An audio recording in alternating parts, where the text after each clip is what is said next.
First of all, I just want to thank everybody for being here, coming to all the press conferences. Again, I'll tell you that every single week. I appreciate the job that you do. I know you have a job. I know we're not here just to be friends, right? I know you have your job to do. I have a job to do as well. So I want you to want to be here. You know, I want you to look forward to coming here to get your job done, not like, oh, we have to go there. I always want you to come in this building and feel good and to do your job. So right, wrong, or indifferent, positive or negative, you got to do your job. And I'm here to help you do your job. So with that said, we'll open up for questions. What about your helicopter? What if it was a crash? Wow. Let me repeat that question, Sid, for the listeners that didn't hear that. He asked me, what about the helicopter? What if it would have crashed? Well, I wouldn't be here right now. You'd have a new football coach. You're 7th in 11 years. You'd have a new one. You know, I don't worry about those things. I'll be honest, I don't worry about those things. I fly in so many planes and go so many places. That's one thing you can't think about, and I don't want to think about it. But that's why I have life insurance. It's why you have all those things to protect your kids. But the reason for going there, just so everybody knows, is the efficiency to be able to see recruits. And it's not just to make an impact and create a lot of wind around a high school stadium. Yes, it has that effect. But we live in a metro area, right, on a Friday night. And if I want to get to multiple games driving, not only that, spend time with the fans, the little kids who are the future, who I can talk to. Right, the 7- and 8-year-olds that we want to be future Gophers, and I can take pictures and hang out with them legally and have a great time. That's what it's for, right? That's what you get there, so you can spend the time doing that, talking to the high school coach, having a relationship with them, and then also getting evaluations done at the same time. So to me, that's really important, and you've got to be able to do that efficiently. And the more places we can see, the more the benefit we have. So we'll continue to do that as we continue to be here. What was it you had on, jersey and pads, or what was that? It looks like pads. That's just how big the jersey was on a little guy like me. It was just the jersey's thick, and so it kind of went like this. It was a little boxier. It's not like I took the number and took it at a medium. You know, I'm a medium, so I didn't take that number. It was the actual jersey our players wear. So. All the places you ever been recruiting, have you ever had any scares though, airplanes or? Oh yeah, I've had numerous scares. Yeah, you have. For instance, up and down or landing? It's always down, and it's always in like weather, you know, or very windy. But the cool thing about if you do ever, you know, get a chance to look out the front of a plane, all right, and sometimes when you have the opportunity to fly private, you can do that. You see that, and your plane's tilted this way, right, but the runway's this way, and the way they have to be able to get it all the way down and then turn it at the last second, oh, you talk about pressure like a 4th and 2 call.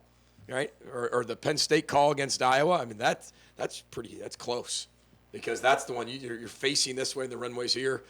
That's why they tell you to sit down and buckle your seatbelt. But I had a peek, you know.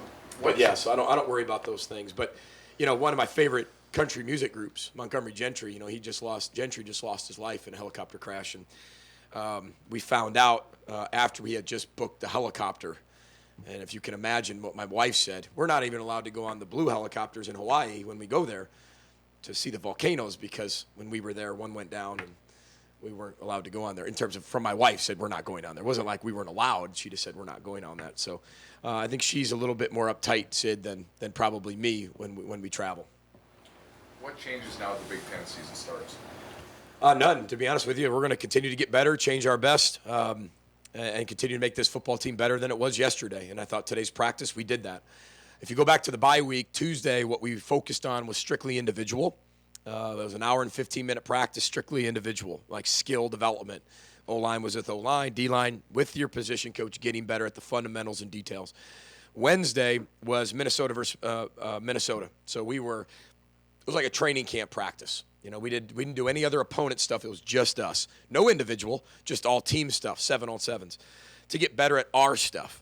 And then Thursday we started getting into Maryland, and that's when we could start that next group in terms of that next opponent, and so we did that. And then they got some days off. We went out recruiting, and we got a chance Saturday as a staff to spend time with our families, which I know all of our staff did. And then here we are. We're back into game week. But Big Ten play, it's really, we just want to be 1-0 in the Maryland season. You know, but we have to embrace our past. We have to be humble about our past. We have to be able to gather all the information and squeeze all the juice from that orange possible to become better this week. And it doesn't like, okay, now here you go. Nothing mattered. It all mattered. Now matters. Tomorrow matters, but we can't get there until we get done with today. And, it's just it's a really good opponent who beat Texas. I know they've had some quarterback things, but remember, Tom Brady was a backup at 1.2. Not only with the Patriots, he was a backup at Michigan, and he's the greatest quarterback of all time. This kid has worked incredibly hard, number 18. He's got a family. He's got a mom and dad.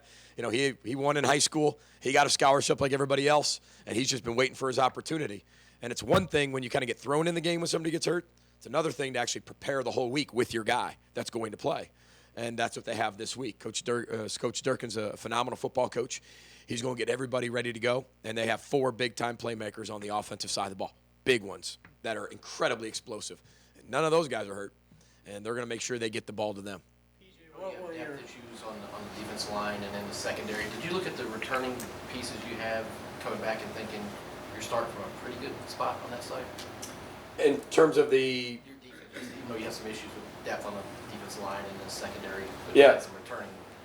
Yeah, the one thing we had 3 returning starters on defense, right, that had significant amount of starting, which was great. I'll take 3 over 2. I'll take 2 over 1, 1 over 0. But I think the biggest depth we have is linebacker. And we have some depth D-line issues and secondary issues, but everybody at this point has issues, right? We had it walking into this, but we've also developed some young guys too. Now, I might have to pull some red shirts. I can't even say I pulled the red shirt because I didn't red shirt them yet. But I might have to play guys that I planned on redshirting, which doesn't help you for the future, but it's the only option we have right now. And if it's the only option we have, I have to use it. If there's another option, I won't use them. But that's where we're at. And I know that we put them in the game, they'll be able to do it. To what level, we'll find out. But again, we're going to put them in the game and coach them up. And like Ray Estes, Ray Estes might have to play. And if Ray Estes has to play, remember Ray Estes, 5 weeks ago was a quarterback. So I mean, when you start talking about, developing DBs, that's what we have to be able to do. And we got to fix that in 18 and 19 recruiting, which we are. So, but the defensive side of the ball, I think they're playing incredibly hungry, and they're playing with exceptional how, right? And that's what we want our team to do. The X and O's, okay, that's the scheme we have. But how hard they're playing, that's what inspires me. Does that start with Winfield and Selston, and they kind of raise the level of everyone else around them? Yeah, you'd like everybody to raise the level of everybody. What we have to be able to get here is 11 captains on defense and 11 captains on offense. You want to be able to have that mentality, and then 11 captains of your starting special teams. Not just 1 or 2 guys that have to uplift everybody. We showed them a quote today that, you don't want to be the person that everybody has to motivate. Right? You want to be the guy that is motivating everybody, but everybody's looking at who's going to motivate each other better because they're all motivators. And that's what we have to get. We can't have guys that have to constantly be motivated. So we need to get to the point where all 11 are doing that. But yes, Antoine Winfield, John Salstein have really come into a complete leadership role for us, and their play speaks for itself. But again, I'll go back to this. If you do the right things off the field, and you do the right things in the classroom, right? And you do the right things in your spiritual life, in your academic life, your athletic life, your social life, you're going to become a pretty good player in this program, right? And you might not start all the time, and you might be the best player ever, but you're going to get opportunities. What you do with those opportunities is up to you. But it's no coincidence a guy like Jacob Huff is having a phenomenal first 3 games. Well, Jacob Huff, there's not a better person on this football team than Jacob Huff. And again, he didn't play at all last year, not much at all. And when all of a sudden you start to see him make the plays he's making, well, it's just a direct reflection of all the right things he's doing off the field. So we need everybody to have that serving, that giving to each other, which we're getting there. Every day it's getting better. Coach, when you look at the defense and all the success that you guys have had, how do you look at sacks and pressures through these first 3 games? Well, I think we have to be able to get more pressure on the quarterback, more sacks. But look at the teams we faced, right? Quick game. It's hard to get sacks in 3-step drops. It's hard to get sacks when guys are just getting rid of the ball or, they're out of the pocket immediately, right? We're getting a lot of quarterback hurries. So if you look back to what we keep stats of in terms of like the quarterback hurries, quarterback pressures, right? Not just the sacks, because a quarterback can, at some level, he can handle whether he can dictate whether he gets sacked or not. He can get rid of the ball. You can take a grounding. You can get out of the pocket, throw it past the line of scrimmage. You can go to the ground and throw it near a receiver. You can get out of those sacks. But our quarterback pressures and hurries are up, and that's what we're really pleased with. I'm not a statistician. I'm not here for stats. Some people asked me before about our stats on defense. Rob Smith didn't come here for stats either, and neither did our football team. We came here to get better. We've had some success on the defensive side of the ball, but again, that's thrown out the window. That doesn't matter anymore. Whatever we've learned from those three games matters now, and how are we going to respond to those? And today's practice shows we're going to respond really, really well because our players practiced incredibly hungry today, and our defense, we cannot be satisfied. We call it ADS disease, which I won't get into that right now, but that's what we call it. So. PJ, what's your message to the team about having the 67 team back this weekend? I think it's incredibly important. We talked to him today about embracing your past to create your future. We want to bring the championships back to Minnesota. That doesn't happen overnight. And I've said that from the day one in my press conference, and every time I've talked to them, it doesn't happen overnight. When it happens, we'll find out, right? Because the time frame's not guaranteed either. But the one thing I'll say is we want to make sure when the 1967 team watches our game, they're inspired. It brings them back to their day. It brings them back to, wow, now I know they have this, and this, but wow, do they play hard. It reminds us of us, Tommy, doesn't it? Yeah, that reminds me of you, and that reminds me of you. That's what we want them to be able to say. So it's embracing our past, of our past championships, and even embracing our 50-year drought of not having championships, but all the people that tried to do it, and all the success they had, and all the close calls we had. Being proud of that and embracing that as part of our history is very important to where you go in the future, because you have to do it for somebody else rather than yourself, or you'll never get there. We want to bring it to all of them, right? Past, present, and future. But it's embracing your past to create the future. So the message was exactly that, embracing our past with the 1967 team being back, and I hope they love what they see. PJ, with a few of those rest days in the bye, do you feel better about maybe some of the red shirts and things? And did guys get healthier, or are you still kind of in the same boat? We got healthier in some areas.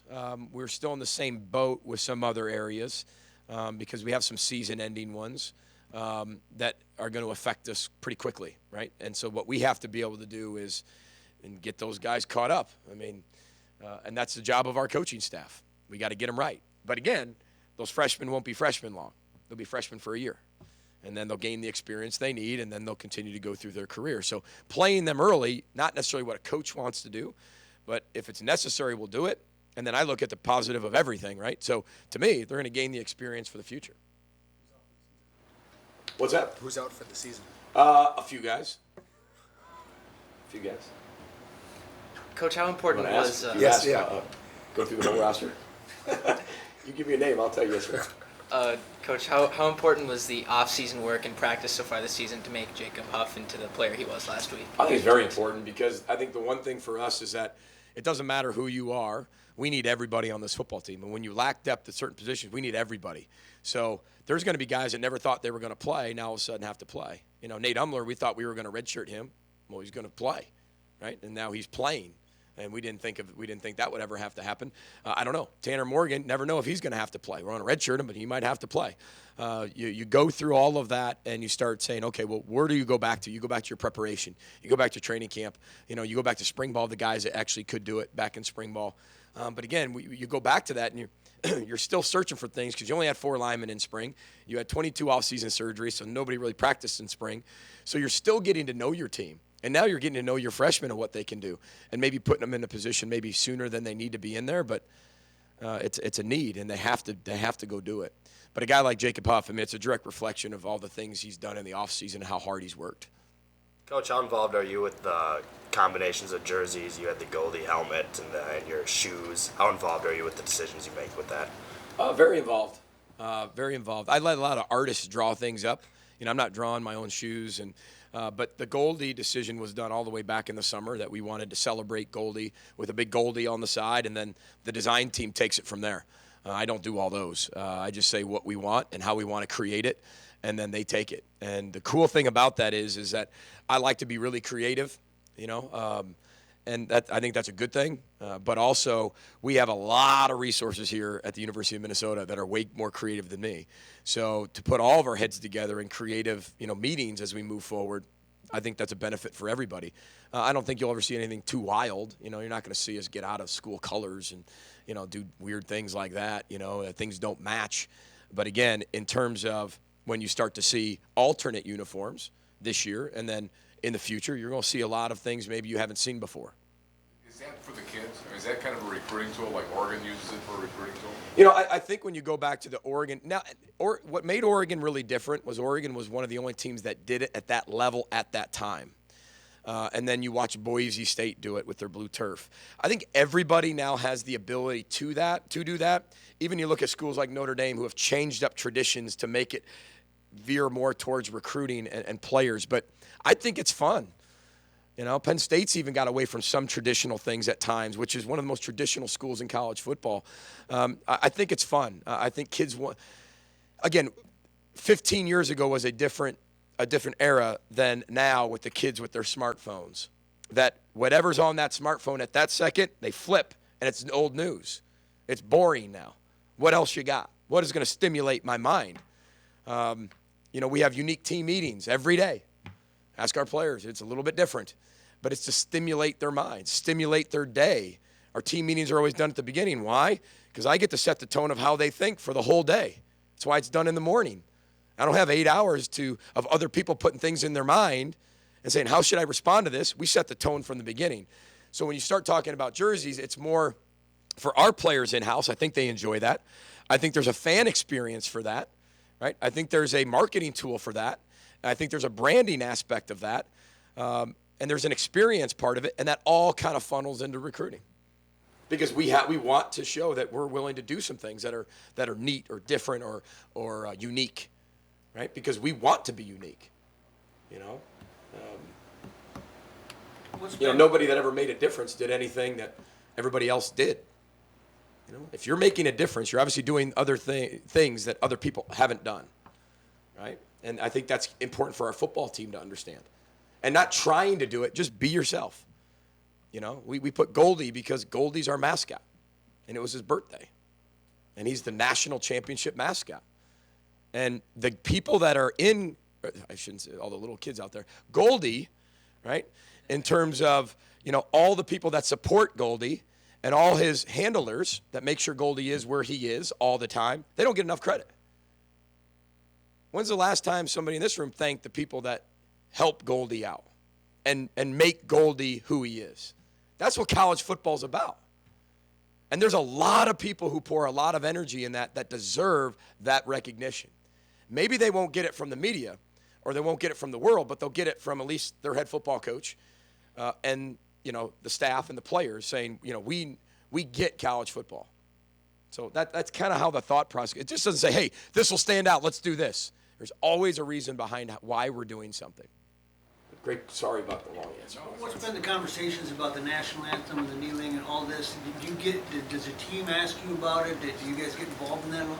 We've talked, I mean, this has been an issue for a while now, right? And so we've talked about it even back in the spring, the winter, the spring, the summer. I mean, but here's the one thing I'll say is that our student athletes, because I think everybody's commenting on this, right? And that's okay. Our student athletes are citizens first, and then they're student athletes second. They're citizens of the United States of America. So who am I to tell them how they should believe or what they should believe in? We provide a lot of moments of silence for our players to do whatever they want in that moment. They are all different walks of life, from different religions, different spiritual backgrounds, different home lives, different thoughts and ideas about our nation. And that's their time to be able to do that.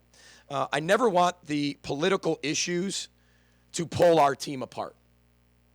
I want them to be comfortable enough to talk about the political issues or mention the societal issues, but also let our culture help you figure it out, right? But there's nobody that's more in support of our nation and the American way than myself as a head football coach and all of our players. That's why we visited Bruce Smith's grave.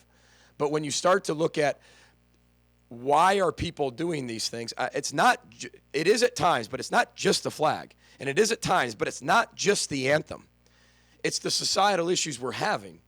And if you get to the bottom of why people are doing something, you know, whether it's the racial equality or whether it's the police or whether it's the racial injustice or the inequality, right? Those are societal issues that's what people are standing up for.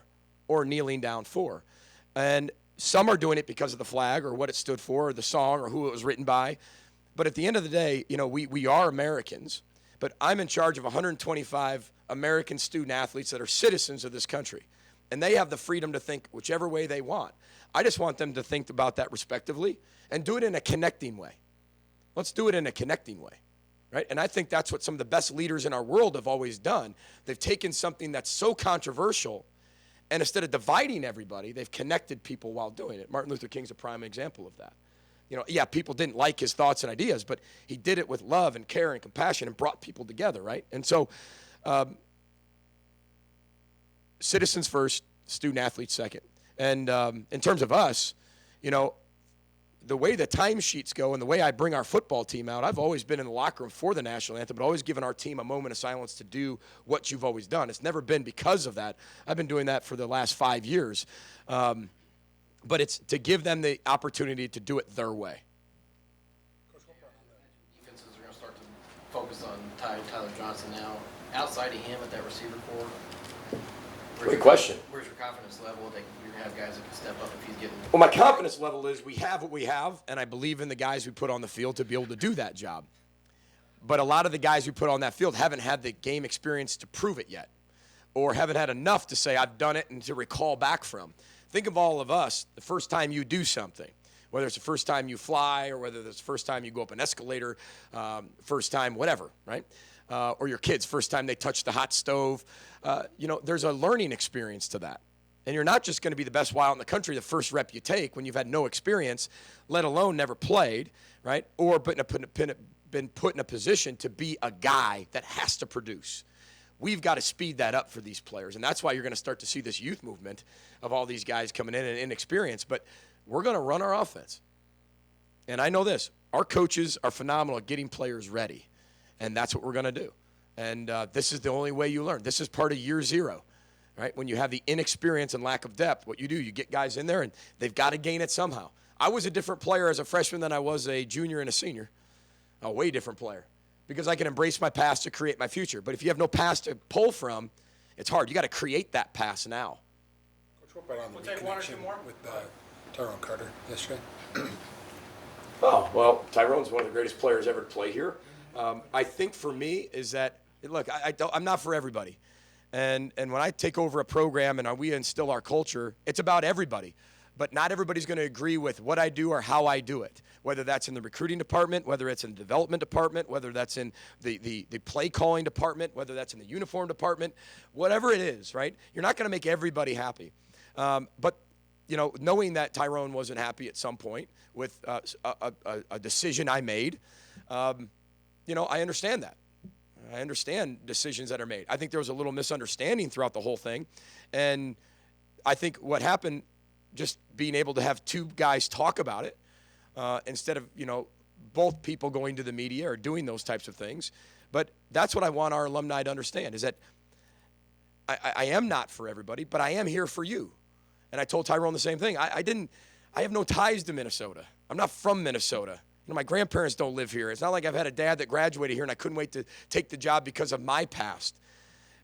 But I did it because of all of our players for the last 50 years who haven't won a championship. I want to bring it to them, right? I want to bring it to our community, bring it to our state. Now, it takes time to do that, and I do it a different way than somebody else. Not that my way's the right way. It's just one way to skin the cat. But when you have a lot of turnover in the last 11 years, 6 coaches in 11 years, it's hard to be able to sit there and say, this is another coach with another new belief, and I had a lot of success as a player, I had a success as a team, and we did it this way, and they're not doing it this way. I get all that. That's normal. But I want our alumni to know you can come always talk to me if there's an issue or a problem, or if you don't like something, to straighten something out. But I do know this. Every decision I ever make, whether you are an alumni, whether you're a professor, whether you're a student athlete, is always to make the University of Minnesota better. That's it. But I do it in maybe a different or unique way that maybe we haven't had, but that's okay. Like I told you before, to be different, you got to do things that other people haven't done. And I don't try to do that. I'm just myself. But there's going to be decisions I make that, that don't make people happy, and that's okay. And if you're not, then come see me, and especially if you're close to the program. But I'll tell you exactly why. But I can't make everybody happy. But he's such a great player here. And he's such a huge influence of a lot of people here that we just had a man-to-man discussion, a man-to-man meeting, and came out on the other side. And now we're back to Tyrone and PJ, and like we were before. And I think he got a little bit of insight into a decision-making head football coach of what goes into that and why it goes into that. And then I got an understanding of from his perspective. So I get it, but that's how you solve issues. And I think our society shows that a little bit right now with going out there and doing things before people meet. And, but like I said, he's such a great player here, and I'm proud of him, and I'm just proud of the meeting. That's progress. Because at the end of the day, I'll say one last thing on that topic is that eventually I want, if our alumni are here, right, and you have children, I want there one day to be no doubt in your mind your son or your daughter is going to the University of Minnesota, period. No questions asked. Have we had that 100%? We got to get there because there's other schools in our conference that if people graduated from that school and their sons, daughters, nieces, nephews, they're going to that school, period. You don't have a choice. You're going there. I want to create that. That's exciting. That's neat. That's different. We've got to be able to do that. And I want everybody to feel that. And getting there is hard. Right, and there's decisions you have to make to be able to get your whole class filled, things like that. So I've talked way too long on that topic, but he's an elite person. He's an elite player here. We just need more Jim Thorpe Award winners. I told him. I said we need more. We need more. Right. We have one more for Coach. PJ, had you considered having the team on the field for the national anthem here or Western Michigan? Because of the time constraints, the time constraints made me feel like it wasn't necessary to be able to do that. That's the only reason why I've never been out there. Your team stands out there for 10 more minutes. I'd rather have them in there resting. They're student athletes. Their well-being is what I'm looking after, their hydration and all those other things. But the time frames never necessarily matched up. And again, I think for us, it's become at times this to get the politics involved in sport and football and that. I think that's where we're going down a slippery slope. That's just hard. Remember, football's a release for a lot of people. It's a chance to get away. It's a chance to take a deep breath. But when all those issues start to creep into the place that you're going to take a deep breath, that's where you start to feel all these emotions that people are feeling, and respectfully so. But for me, I want our players to have the freedom and the ability to do it their way, but still keep our team connected the way they need to keep our team connected, but have the freedom to be able to do it their own way. You had your hand up a while back, so I'll let you give one more. I was going to ask just Rashad Still, what's his role coming into Big Ten play after not having much going on for him the first 3 games? If you do the right things, you'll be on the football field. He'll be back this week. All right, thank you guys. Thanks, Coach. Go Gophers. Go Gophers. Thank you. Thanks, Coach.